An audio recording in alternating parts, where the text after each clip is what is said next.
Hebreos capítulo 10, versículos 11 al 14. Voy a dar lectura y ustedes me siguen con su vista, y la palabra de Dios dice de la siguiente manera: en esa voluntad somos santificados mediante la ofrenda del cuerpo de Jesucristo, hecha una vez para siempre. Y ciertamente todo sacerdote está día tras día ministrando y ofreciendo muchas veces los mismos sacrificios que nunca pueden quitar los pecados. Pero Cristo, habiendo ofrecido una vez para siempre un solo sacrificio por los pecados, se ha sentado a la diestra de Dios, de ahí en adelante esperando hasta que sus enemigos sean puestos por estrado de sus pies, porque con una sola ofrenda hizo perfectos para siempre a los santificados. Quiero decirles, hermanos, que el libro de Hebreos no solo fue muy importante para los judíos del primer siglo, debido a que estos judíos perseguían a los cristianos, y el libro de Hebreos les vino a recordar que el sacrificio de Cristo era lo único que ellos necesitaban para el perdón de sus pecados, que no necesitaban más el sacrificio de animales, que ahora Cristo había ofrecido una sola ofrenda por los pecados de ellos, y que ahora no necesitaban llevar sacrificios al templo para que sirvieran como expiación por sus propios pecados. El libro de Hebreos también fue muy importante en los tiempos de la Reforma, cuando Martín Lutero y los reformadores comenzaron a entender que el sacrificio de Cristo fue realizado una sola vez y para siempre, contrario a lo que la enseñanza de Roma dice, que el sacrificio de Cristo es realizado vez tras vez en la misa, y que Cristo es sacrificado de una manera no sangrienta como lo fue cuando Él murió en la cruz del Calvario, que ahora todo sacerdote ofrece ese mismo sacrificio de Cristo en la misa. Los reformadores se opusieron a esa enseñanza precisamente debido a que el libro de Hebreos dice en estos versículos que Cristo fue ofrecido una sola vez para siempre.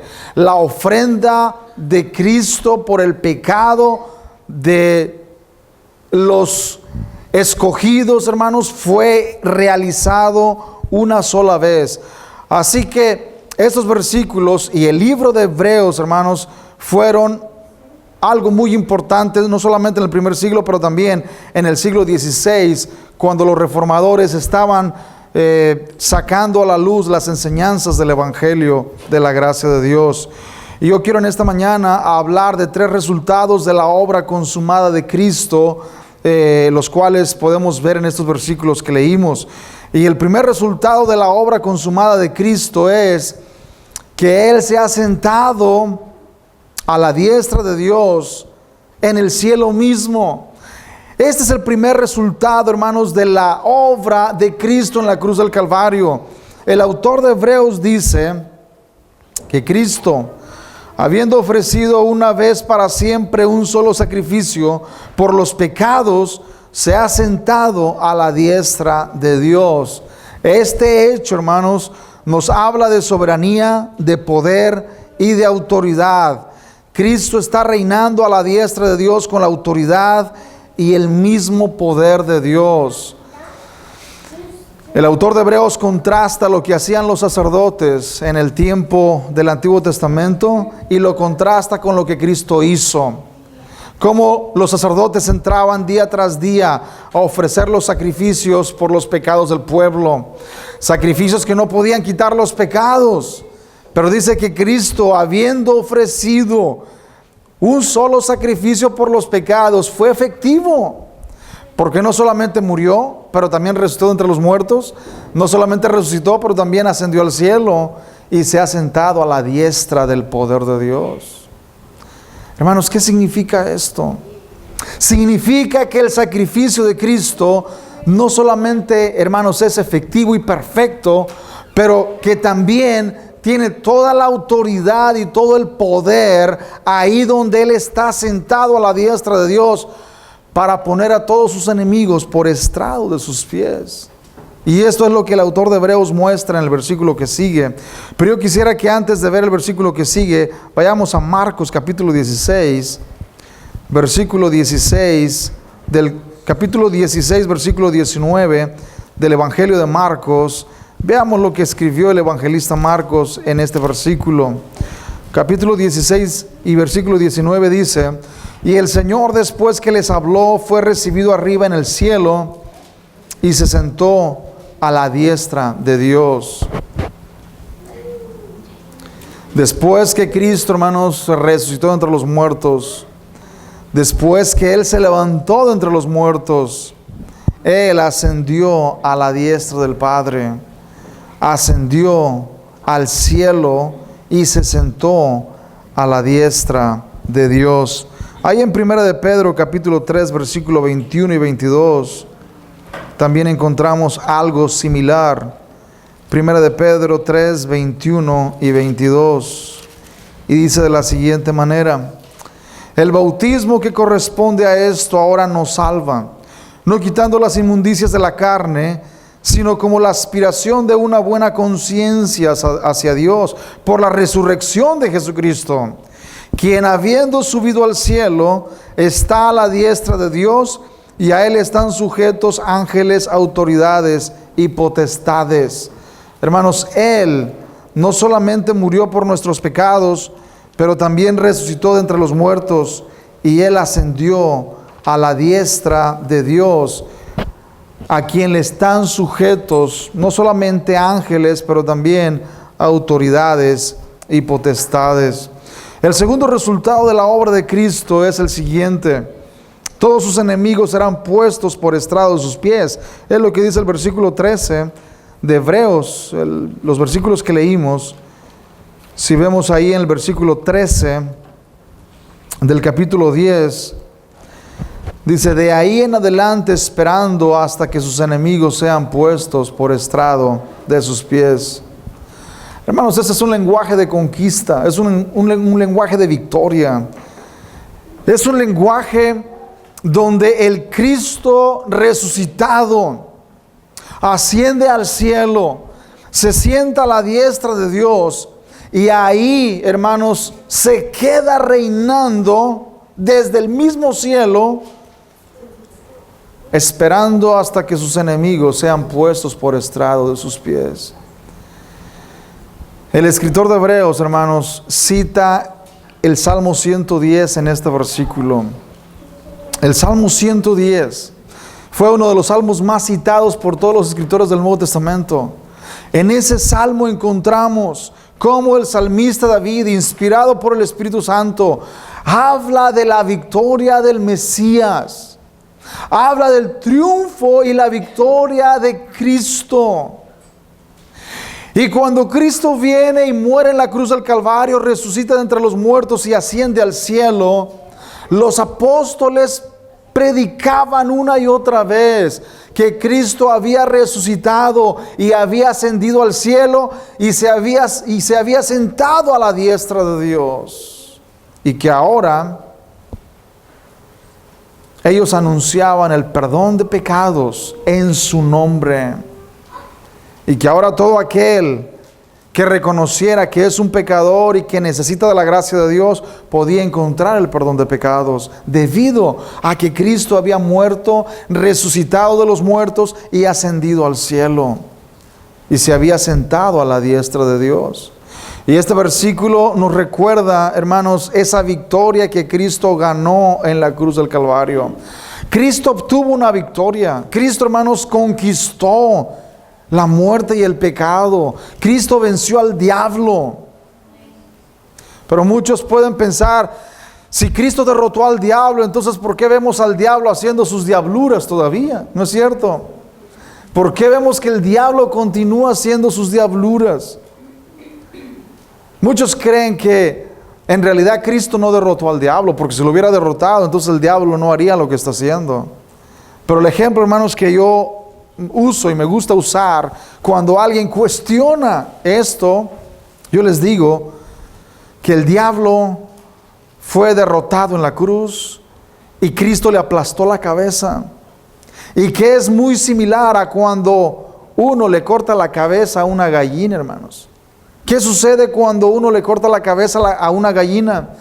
Hermanos, esa gallina comienza a brincar, a saltar, a levantar polvo y parece que está más viva que nunca, ¿no es cierto? Pero es solo cuestión de tiempo, hermano. Es cuestión de tiempo. En unos minutos vemos cómo la gallina queda inerte en el suelo. Eso es lo que Cristo le ha hecho a Satanás, hermanos. Cristo le ha pisado la cabeza, le ha aplastado la cabeza. Y en cuanto Cristo le aplastó la cabeza, Satanás comenzó a hacer lo que hace una gallina descabezada. Comenzó a brincar y a saltar y a levantar polvo al perseguir a los cristianos del primer siglo, hermanos. Instigó al desquiciado Nerón a que persiguiera a los cristianos, y Nerón, hermanos, mató a miles de cristianos en el primer siglo. Instigó a los líderes judíos para que persiguieran a los cristianos, y los líderes judíos mataron a miles de creyentes también en el primer siglo. Parecía que Satanás estaba más vivo que nunca, hermanos. Pero, hermanos, Satanás había sido herido mortalmente en la cabeza debido a que Cristo le había aplastado la cabeza. Y Satanás ha estado a lo largo de la historia, hermanos, desde el mismo día que Cristo lo venció en la cruz, ha estado haciendo lo que la gallina, hermanos, hace, brincando y levantando polvo a lo largo de la historia. Pero ¿saben qué, hermanos? Las buenas nuevas es que es solo cuestión de tiempo. Es solo cuestión de tiempo. Llegará un momento cuando Satanás quedará inerte en el suelo. Llegará un tiempo cuando él no podrá hacer más nada debido a la herida mortal que recibió en su cabeza. Esto es verdad, hermanos. Tal vez en estos momentos no vemos que Satanás esté fulminado. Muchos dicen que Satanás está más vivo y coleando más que nunca debido a la maldad que hay, al pecado que hay. Hermanos, obviamente, cuando descabezamos una gallina no cae inmediatamente fulminada al piso. No. Eso es lo que Satanás, hermanos, le ha sucedido y no ha caído fulminado inmediatamente. Cristo le ha aplastado la cabeza. Eso es un hecho, una verdad. Pero Satanás sigue todavía haciendo de las suyas. Pero vendrá un día cuando él quedará totalmente inerte en el suelo. Y, hermanos, la victoria de Cristo será una realidad, no solamente en principio, pero también en la historia. En la historia. Y esto es lo que los apóstoles creían y entendían, basados en lo que el Antiguo Testamento había profetizado. Si vamos al Salmo 110, hermanos, ahí en el Salmo 110 encontramos lo que los apóstoles una y otra vez predicaban. Salmo 110 nos habla claramente de esta verdad. Salmo 110: Jehová dijo a mi Señor, siéntate a mi diestra hasta que ponga a tus enemigos por estrado de tus pies. Jehová enviará desde Sión la vara de tu poder, domina en medio de tus enemigos. Tu pueblo se te ofrecerá voluntariamente en el día de tu poder. En la hermosura de la santidad, desde el seno de la aurora, tienes tú el rocío de tu juventud. Juró Jehová y no se arrepentirá. Tú eres sacerdote para siempre, según el orden de Melquisedec. El Señor está a tu diestra, quebrantará a los reyes en el día de su ira. Juzgará entre las naciones, las llenará de cadáveres, quebrantará las cabezas en muchas tierras. Del arroyo beberá en el camino, por lo cual levantará la cabeza. Hermanos, este es un salmo de victoria. Pero muchos cristianos el día de hoy creen que el creyente debe vivir una vida en derrota, una vida cabizbaja. Hermanos, el Salmo 110 promete la victoria de Cristo, la cual Él llevó a cabo en la cruz del Calvario. Cristo venció al diablo en la cruz. Cristo venció la muerte. Pero una vez más la pregunta que surge es, si Él venció la muerte, ¿por qué la muerte todavía existe? Si Él derrotó la muerte, ¿por qué la muerte todavía es una realidad en nuestros días? ¿Qué no se supone que la muerte ya no debería existir? Y la respuesta es no. Así como el diablo todavía hace de las suyas debido a que Cristo le aplastó la cabeza y sigue todavía brincando, así la muerte, hermanos, todavía sigue haciendo de las suyas hasta que Cristo venga. Cuando Cristo venga, el apóstol Pablo dice que el último enemigo que será destruido es la muerte. La muerte será destruida en la venida de Cristo. Vayamos a 1 Corintios capítulo 15. 1 Corintios capítulo 15, versículos 20 al 26. 1 Corintios 15, 20 al 26. Mas ahora Cristo ha resucitado de los muertos, primicias de los que durmieron es hecho. Porque por cuanto la muerte entró por un hombre, también por un hombre la resurrección de los muertos. Porque así como en Adán todos mueren, también en Cristo todos serán vivificados. Pero cada uno en su debido orden. Cristo, las primicias, luego los que son de Cristo en su venida. Luego el fin cuando entregue el reino al Dios y Padre, cuando haya suprimido todo dominio, toda autoridad y potencia.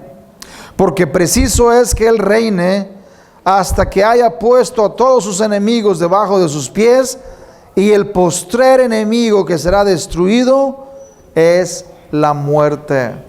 El apóstol Pablo dice que el último enemigo en ser destruido es la muerte.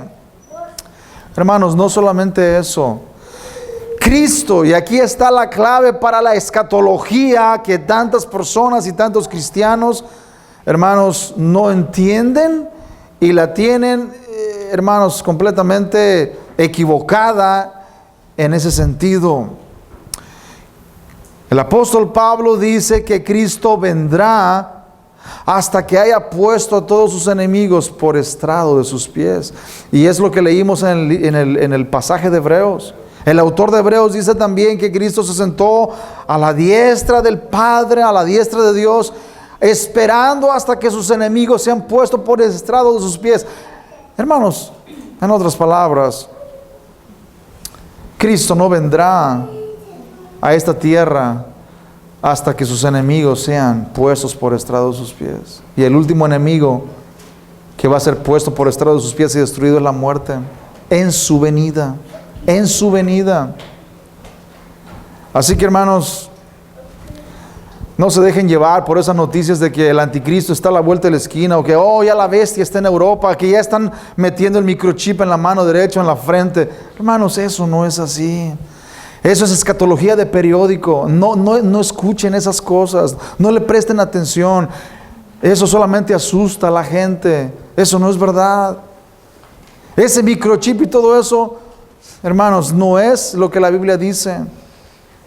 La Biblia dice que Cristo se sentó a la diestra del Padre y ahí estará sentado reinando hasta que todos sus enemigos sean puestos por estrado de sus pies. Tenemos que trabajar, tenemos que, hermanos, trabajar lo que Dios nos ha dado, tenemos que hacerlo. Pero muchos cristianos no quieren hacerlo, y debido a eso dicen: no, Cristo ya viene el año que viene, y han puesto fechas, hermanos. Los testigos de Jehová, ni se diga; los adventistas del séptimo día, ni se diga; los evangélicos, hermanos, no se quedan muy atrás. Les puedo mencionar fechas de cuando han puesto la venida de Cristo y no se ha cumplido. ¿Y qué ha sucedido, hermanos? Que el evangelio ha sido vituperado. La mayoría de personas ahorita, hermanos, en estos momentos no quieren nada con el evangelio debido a que se han puesto fechas y fechas para la venida de Cristo. Hermanos, Cristo dijo que ni siquiera los ángeles ni Él mismo sabía el día de la hora, sino el Padre solamente. Así que ¿quiénes somos para decir que Cristo viene tal fecha? No podemos, hermanos. Hacer eso es violar claramente lo que las Escrituras dicen, que nadie sabe, solamente el Padre. Así que, hermanos, Esto es muy importante porque el entender esto nos va a quitar los temores de anticristos y bestias y de todas esas cosas que abundan en internet y en todos lados. Nos va a quitar el temor de que el microchip ya se está implantando en Europa o aquí en Estados Unidos. Nos va a quitar ese temor y vamos a entender, hermanos, que Cristo va a venir hasta que todos sus enemigos sean puestos por estrado de sus pies. En otras palabras, Cristo, así como obtuvo la victoria en la cruz del Calvario, Cristo obtendrá la victoria en la historia. Y vamos a ver cómo el Evangelio conquista naciones. Y vamos a ver cómo el Evangelio entra en países musulmanes. Y países enteros, allá en los países árabes, hermanos, son traídos al Evangelio de Cristo. En otras palabras, hermanos, no creamos que la venida de Cristo está ya a la vuelta de la esquina. Mientras no veamos que todo el mundo ha sido evangelizado y ha sido traído a los pies de Cristo, hermanos, Cristo no va a venir. Cristo no va a venir. Lamentablemente se nos ha enseñado todo lo contrario y hemos vivido paralizados, sin hacer nada y sin querer cumplir la gran comisión, debido a que Cristo ya viene, y Cristo ya viene, y Cristo ya viene. Y hermanos, es como el lobo. Ahí viene el lobo, ahí viene el lobo. Y cuando el lobo realmente viene, ya nadie se prepara, hermanos. Y esas falsas alarmas solamente hacen que ya las personas no sean creídas.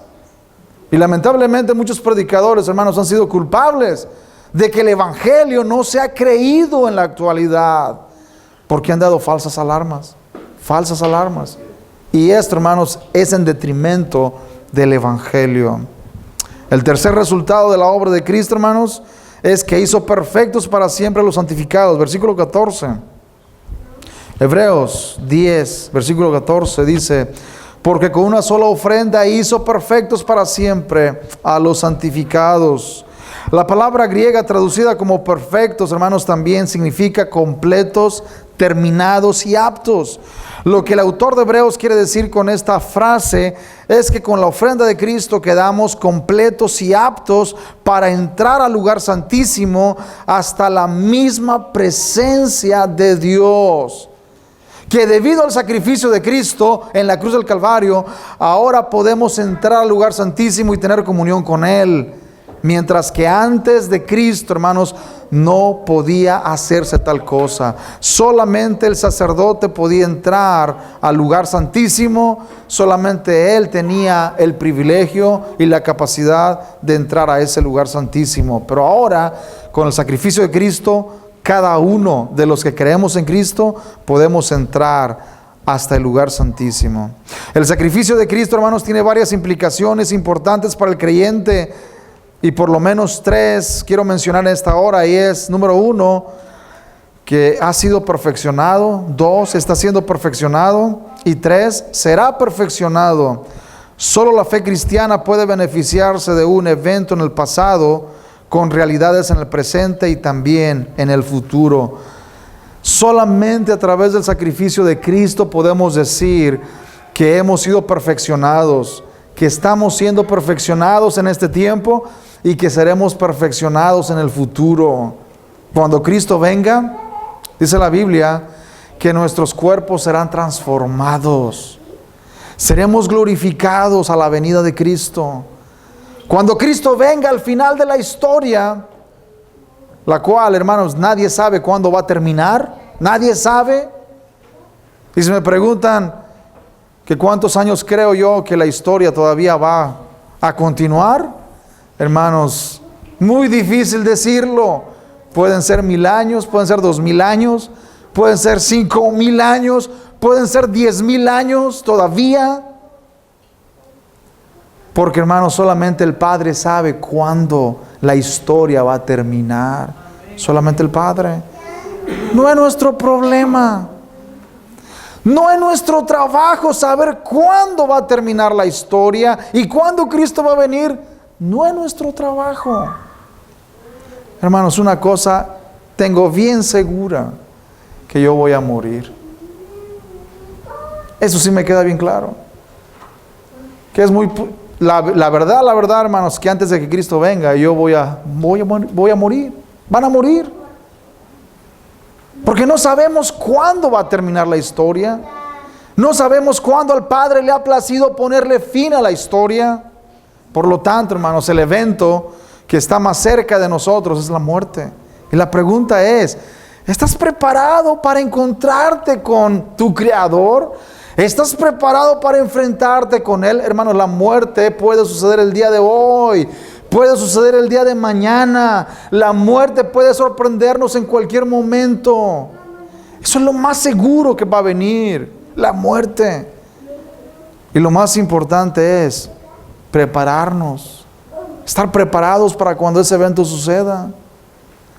Pero hermanos, lamentablemente muchos cristianos evangélicos, lejos de enfrentar esta realidad, andan tratando de ver cuándo viene Cristo, poniendo fechas y fechas que solamente sirven, hermanos, para traer vituperio al Evangelio de Cristo. Conclusión: el cristianismo no solo tiene todos los beneficios de la muerte de Cristo, sino también todos los beneficios de su obediencia perfecta. Pero también tenemos los beneficios de saber que la victoria de Cristo ha sido ganada y que su estancia en el cielo, a la diestra de Dios, asegura que todos sus enemigos serán puestos por estrado de sus pies antes de que Él regrese a esta tierra a juzgar a las naciones. Hermanos, todos sus enemigos serán puestos por estrado de sus pies. Pueden preguntarme aquí, ¿y también los musulmanes? También los musulmanes serán puestos por estrado de sus pies. Esas naciones, hermanos, que ahorita están en rebeldía contra el Evangelio, llegará un día cuando ellos proclamarán el Evangelio, cuando ellos serán los misioneros a Estados Unidos predicando el Evangelio. Hermanos, llegará un día muy posiblemente que esta nación se convertirá toda en atea. Cuando todos se conviertan en ateos y sean los musulmanes cristianos, ahora creyendo el Evangelio de Cristo, que vengan a predicarle a esta nación el Evangelio de la gracia de Dios. Y hermanos, es lo que le sucedió a Europa. ¿Dónde está Europa en estos momentos? Europa era un continente cristianizado, lleno de evangelio. Ahí nació la Reforma Protestante. Vean cómo está Europa en estos momentos. Y por ahí, por ese camino va este país, Estados Unidos, hermanos. Estados Unidos va que vuela, siguiendo las pisadas de Europa, siguiendo las pisadas de los países europeos. Mientras que China, hermanos, miles y miles de personas se convierten al Evangelio en China. Los árabes, países árabes, hermanos, que muchos habitantes, muchas personas en esos países están recibiendo el Evangelio de la gracia de Dios. Hermanos, no conocemos el futuro. Somos limitados. Solamente Dios conoce el futuro. Y no sabemos lo que Él tenga preparado. No lo sabemos. Pero una cosa sí sabemos: que no importa cuáles sean los eventos del futuro, la victoria es segura. La victoria del Evangelio es segura, porque los profetas del Antiguo Testamento lo profetizaron y porque Cristo mismo lo dijo. No solamente Cristo, pero también sus apóstoles. Hermanos, que la victoria es segura. ¿Por qué razón? Porque Cristo ha resucitado entre los muertos, ha ascendido al cielo y se ha sentado a la diestra de Dios. Esa es la garantía, hermanos, de la victoria. La garantía de la victoria. Pongámonos de pie en esta mañana.